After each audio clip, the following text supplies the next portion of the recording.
Información precisa, completa, veraz, objetiva e independiente. Directo a tu pantalla. Voz de América en RCR 750.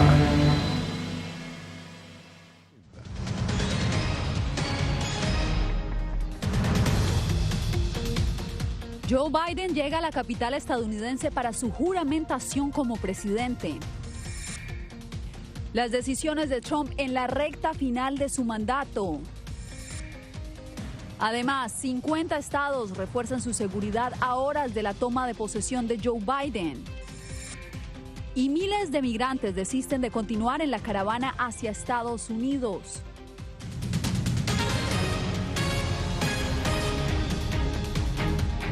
¿Qué tal? Bienvenidos. Les saluda Yasmín López. Aquí comienza El Mundo al Día.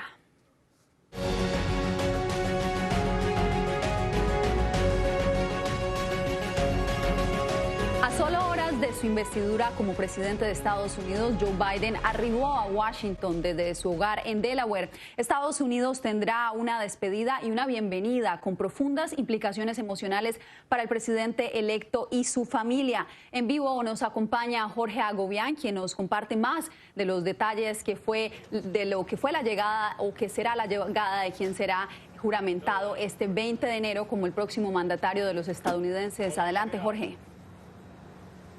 ¿Qué tal, Yasmín? Así es, llegó ya a Washington D.C. el presidente electo Joe Biden. Participará en eventos el día de hoy junto a la vicepresidenta electa Kamala Harris. El evento principal del día de hoy, antes de su juramentación, este miércoles será un discurso desde las escalinatas del monumento a Lincoln. Allí honrarán la memoria de las 400,000 víctimas por el coronavirus en Estados Unidos. Antes de llegar a Washington se despidió de Delaware, donde ha residido el presidente electo en los últimos años. Desde allí dio un discurso pequeño pero bastante sensible. Vamos a escuchar parte de lo que dijo. Aquí donde hace 12 años estaba esperando en la estación de tren de Wilmington a que un hombre negro me recogiera de camino a Washington, donde nos tomaron juramento como presidente y vicepresidente de los Estados Unidos de América, y aquí estamos hoy, mi familia y yo, a punto de regresar a Washington para encontrarnos con una mujer negra de ascendencia del sur de Asia para jurar como presidente y vicepresidenta de Estados Unidos. Y por el otro lado, el presidente saliente Donald Trump también envió un mensaje pregrabado compartido por la Casa Blanca. En este mensaje, el mandatario saliente le desea la mejor de la suerte a la nueva administración y dijo que la palabra suerte es importante. También agradeció el trabajo del vicepresidente Mike Pence y dijo que el movimiento que empezó con su elección en el 2016 apenas empieza. La familia Trump dejará la Casa Blanca este miércoles antes de que sea juramentado Joe Biden en la escalinata del Capitolio. Su destino será Florida, donde al parecer residirá la familia presidencial por los próximos meses. Yasmín. Gracias, Jorge. Y bien, hechos sin precedentes en la historia de Estados Unidos cerraron la gestión del presidente Donald Trump al frente de la Casa Blanca. Entre los más prominentes está el segundo juicio político en su contra y una pandemia que ha cegado la vida de más de 400,000 personas en el país. Vamos en vivo con Celia Mendoza, quien tiene las últimas determinaciones del mandatario. Adelante, Celia.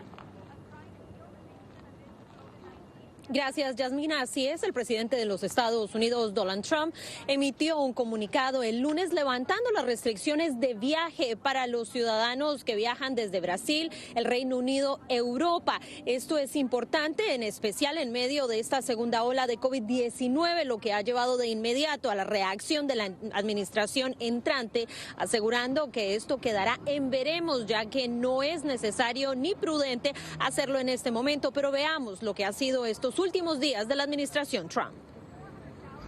20,000 miembros armados de la Guardia Nacional fueron desplegados en los últimos días de la presidencia de Donald Trump para evitar nuevos hechos como el del 6 de enero en el Capitolio. Sabemos que el presidente de los Estados Unidos incitó esta insurrección, esta rebelión armada contra nuestro país. Debe irse. Es un peligro claro y presente para la nación que todos amamos. La Cámara de Representantes, liderada por la demócrata Nancy Pelosi, aprobó el segundo juicio político contra el presidente Donald Trump. Así, su legado para la historia quedó marcado como el único mandatario estadounidense en ser sometido 2 veces a juicio político. Además, con el mayor apoyo bipartidista al proceso en su contra. 10 representantes republicanos apoyaron el artículo para acusarlo por incitación a la insurrección. Estos artículos de acusación son defectuosos, pero no usaré el proceso como excusa. No hay excusa para las acciones del presidente Trump. Quien, tras ser vetado para usar su cuenta de Twitter y otras plataformas digitales, publicó este mensaje minutos después que se le abriera el juicio político a solo 7 días de culminar su mandato. Pido a todos los que alguna vez han creído en nuestra agenda que piensen en formas de aliviar tensiones, calmar los ánimos y ayudar a promover la paz en nuestro país. Trump dedicó sus últimos días en la oficina oval para seguir cuestionando la legalidad de las elecciones, mientras dejó a un lado sus esfuerzos para enfrentar la pandemia de coronavirus, que hasta la fecha ha cobrado la vida de más de 385,000 personas.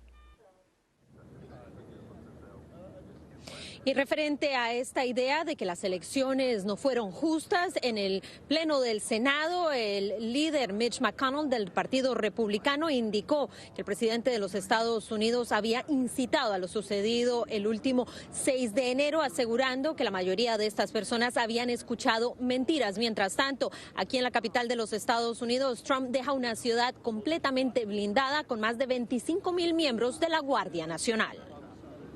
Ya veremos qué termina de suceder en estas últimas horas de gobierno del presidente Donald Trump. Gracias, Celia, por el reporte. Y aunque la juramentación presidencial es el centro de atención en Washington, el Congreso también adelanta una labor importante para el gobierno de Biden. Se trata de la confirmación de las nominaciones de su gabinete presidencial. Jacopo Luzzi está con nosotros y nos cuenta cómo se adelanta el proceso de confirmación este martes. Jacopo, adelante.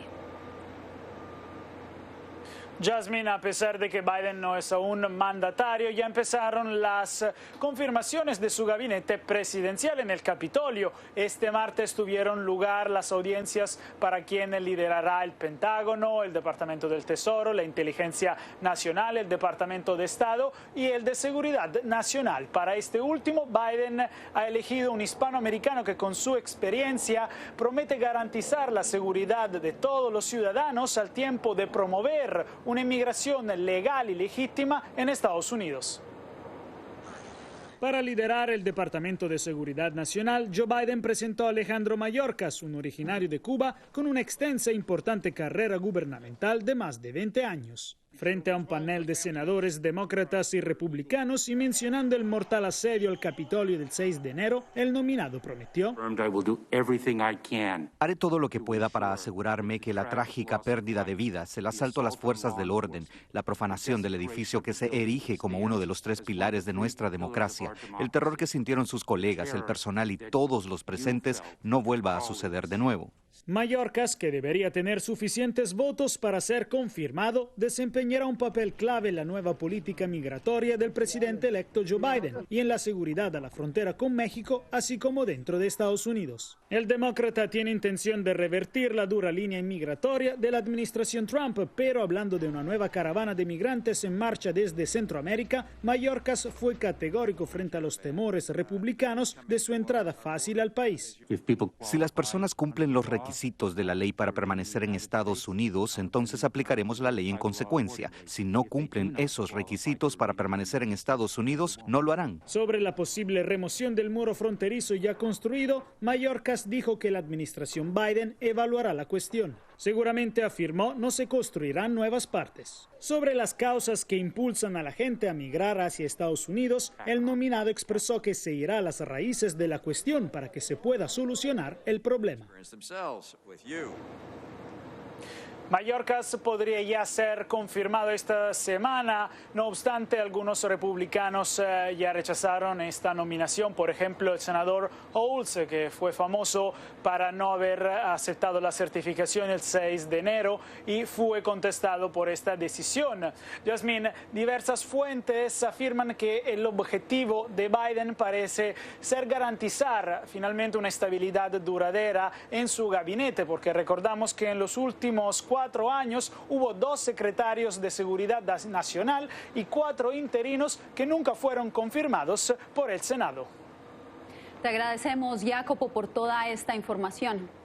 Bien, y pese a que la investidura del presidente electo Joe Biden tendrá lugar en Washington, D.C., los estados no escatiman esfuerzos para prevenir que se cumplan las amenazas de las que alertó el FBI. Algunos grupos armados ya se han presentado en edificios estatales. Laura Sepúlveda nos tiene los pormenores.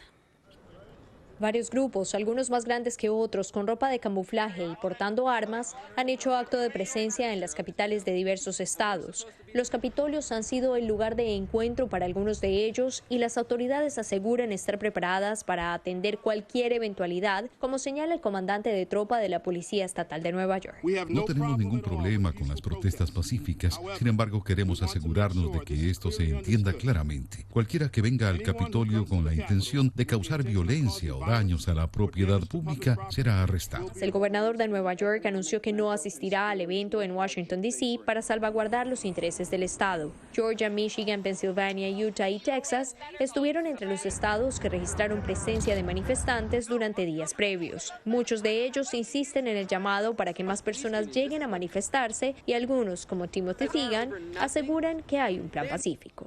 Los medios de comunicación y el gobierno publicaron historias diciendo que afirmamos que íbamos a asaltar los 50 edificios del Capitolio y que somos una amenaza nacional para la seguridad. Sin embargo, estar aquí con solo un mensaje pacífico de unidad está demostrando que, una vez más, el gobierno nos ha mentido. Pese a que no se han generado tensiones como temían las autoridades, cada estado toma sus propias acciones para mitigar cualquier hecho que se pueda registrar. La Guardia Nacional, aunque no está presente en los 50 estados, se mantiene alerta para proveer cualquier apoyo que se requiera. Laura Sepúlveda, Voz de América, Nueva York.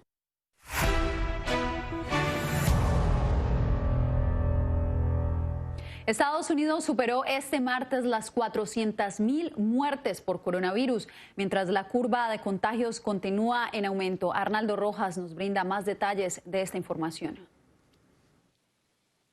Al cumplirse un año de reportarse los primeros casos de COVID-19 en Estados Unidos, el país sumó 1.800 nuevas muertes en las pasadas 24 horas, superando así los 400,000 fallecimientos atribuidos a la pandemia.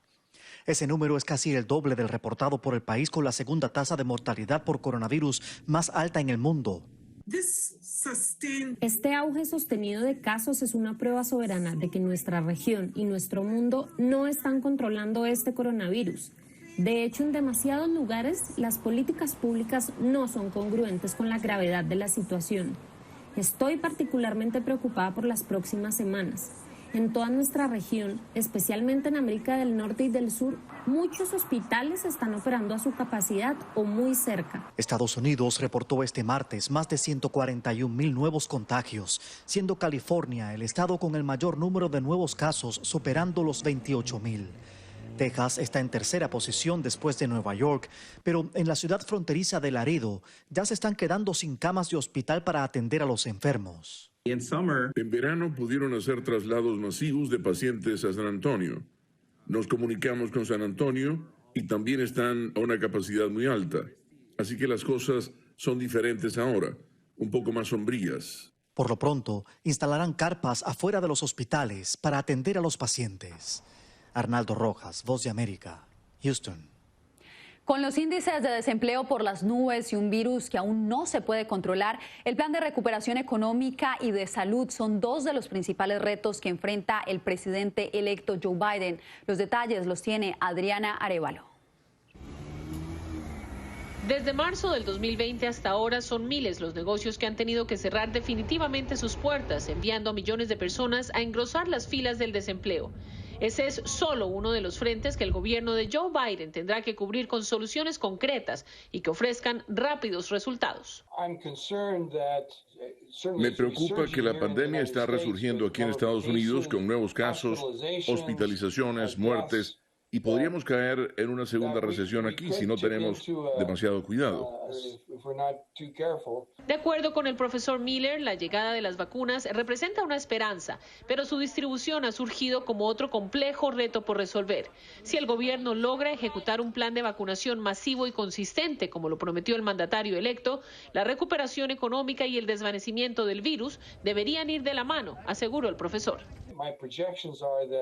Mis proyecciones son que nos recuperaremos. Parece que la recuperación será para fines de 2021 y 2022 debería ser un año más normal en Estados Unidos.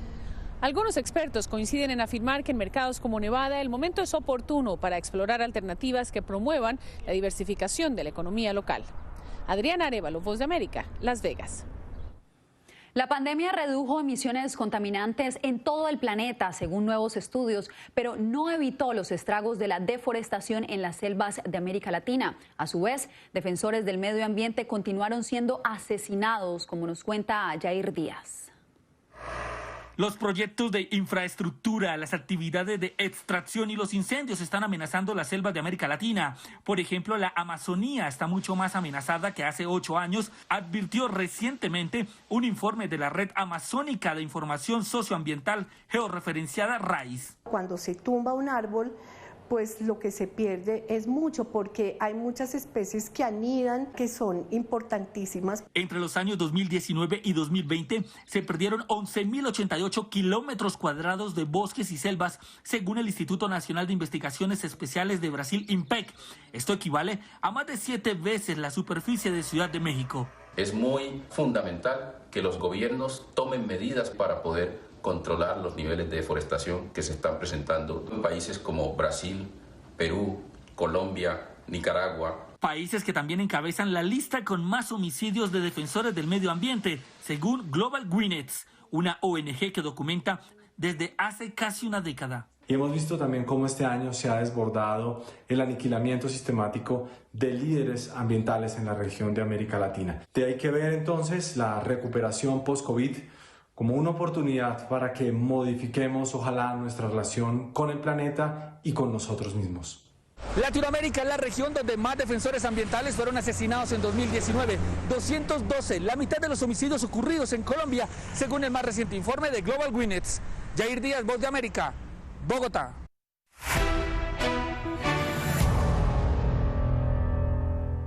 Mientras avanza la inmunización contra el COVID-19 en varios países, crecen las dudas en la población sobre la eficacia o efectos secundarios que puedan generar. El informe con Fabiola Chambi. Con los casos de COVID-19 en incremento y la aparición de nuevas cepas de coronavirus, la gestión de las vacunas se constituye en una prioridad para los gobiernos. Según un recuento de la agencia AFP, al menos 60 países que reúnen al 61% de la población comenzaron a inmunizar a sus habitantes. Sin embargo, 11 países concentran el 60% de las dosis. Para lograr un proceso de inmunización efectivo es importante el nivel de eficacia de las vacunas, como explica el epidemiólogo Juan Saavedra. En líneas generales,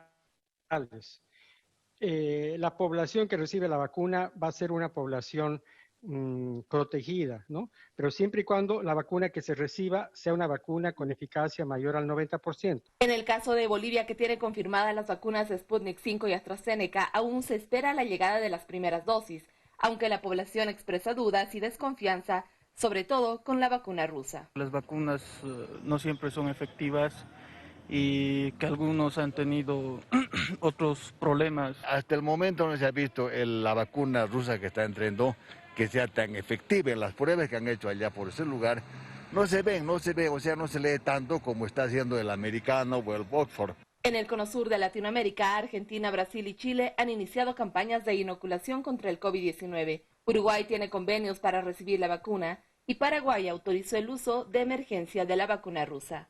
Fabiola Chambi, Voz de América, Bolivia. Y a propósito de las vacunas, la OPS informó hoy que Venezuela no figura entre los países que recibirán vacunas gratuitas de la OMS contra el COVID-19. Muy preocupante. Y uno de los psiquiatras más renombrados en el mundo asegura que la crisis del coronavirus representa la mayor amenaza para la salud mental desde la Segunda Guerra Mundial. Alonso Castillo nos tiene detalles de esta entrevista. Miedo a morir, a tocar y a dejar de respirar. La devastación mental a la que la humanidad se está enfrentando tendrá que ser una de las prioridades en el cuidado de salud pública, nos dijo el doctor Adrian James, presidente del Royal College of Psychiatrists en el Reino Unido. Afecta el sistema neurológico y sabemos que ha habido informes de personas que padecen directamente una enfermedad mental como depresión o psicosis o demencia como resultado del COVID. Según el doctor James, la pandemia tiene un efecto particular en niños y adolescentes que se encuentran en una etapa formativa de sus vidas. Se están perdiendo las oportunidades de socializar cara a cara, mezclarse en grupos, ir a la escuela y contar con el apoyo de los profesores y también el apoyo de familias más amplias. La combinación de la enfermedad con la incertidumbre económica y el aislamiento social agravan la carga emocional, afirmó James. Sabemos que la enfermedad mental está muy determinada socialmente. Entonces, si no tienes trabajo y tu vivienda es pobre, si eres pobre, entonces es más probable que padezcas una enfermedad mental. También agregó la importancia de diseñar planes gubernamentales que garanticen el acceso al tratamiento de padecimientos mentales. Realmente financiar las consecuencias a largo plazo del COVID y aprender algunas lecciones de esto, porque sabemos que los efectos en la salud mental de COVID tienden a durar aproximadamente un par de años más allá de pandemias similares. Alonso Castillo, Voz de América, Miami.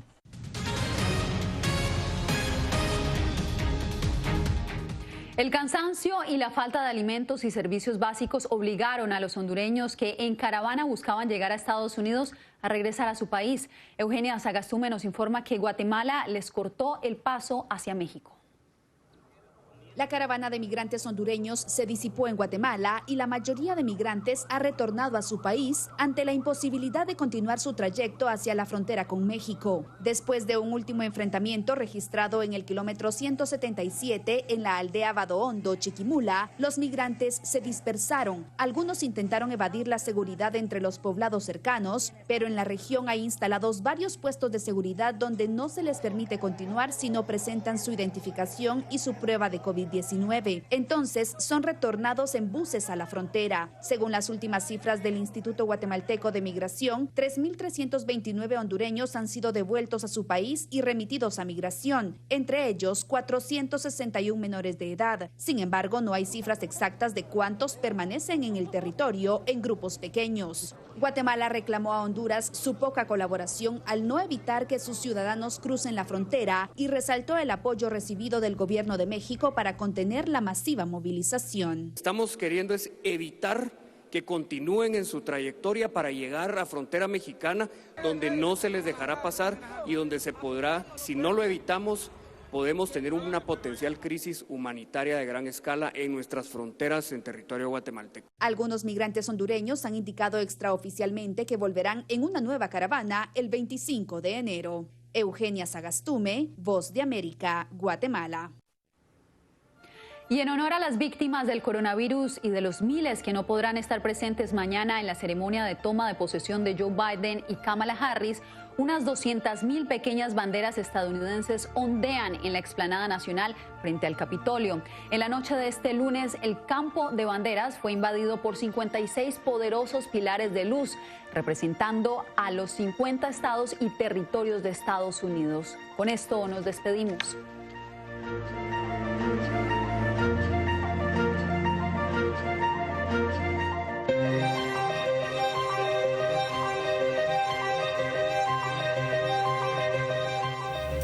Radio Caracas Radio presentó Voz de América.